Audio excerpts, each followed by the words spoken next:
Ambulance? ती ambulance नाही, ambulance आहे. ॲम्ब्युलन्स. जर तुम्हाला पण विली सारखं बरोबर उच्चार करायचे असतील तर डाउनलोड करा कुकू टीव्ही किड्स ॲप आणि एव्हरीडे कुछ नया सीखो. कुकू टीव्ही.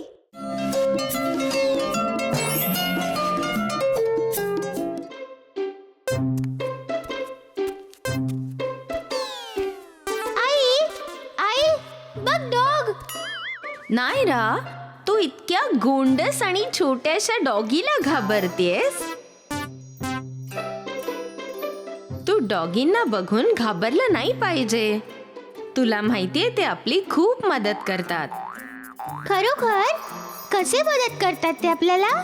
डॉगी आपली खूप मदत करतात. आणि फक्त डॉगीच नाही, पण सगळेच पाळीव प्राणी, जे प्राणी आपल्या सोबत राहू शकतात त्यांना घरगुती प्राणी म्हणतात. मी त्यांच्याबद्दल तुम्हाला सांगते.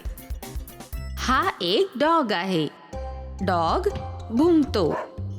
डॉग आपल्या घराचे रक्षण करण्यासाठी मदत करतो. ते खूप उत्तम पाळीव प्राणी आहेत. ते खूप प्रामाणिक असतात. जगामध्ये खूप वेगवेगळ्या प्रकारचे डॉगी असतात. ही एक कॅट आहे. एक कॅट म्याव म्याव करते. कॅट्स दूध पितात. ते मासे खातात. कॅट खूप स्वच्छ प्राणी असतात. जगात वेगवेगळ्या प्रकारच्या कॅट सुद्धा आहेत. ही एक काऊ आहे. एक काऊ हंबरते. गावातल्या बऱ्याच घरांमध्ये लोक गायी पाळतात. तिच्यापासून आपल्याला दूध मिळतं. ते खूप साधारण प्राणी आहेत. हा एक हॉर्स आहे. हॉर्स खिंकाळण्याचा आवाज करतो. घोड्यांची आपल्याला वेगवेगळ्या पद्धतीने मदत होते. पूर्वीच्या काळी ते गाडी ओढत असत. ते खूप सुंदर प्राणी असतात. ही एक गोट आहे. गोट मे मे करते.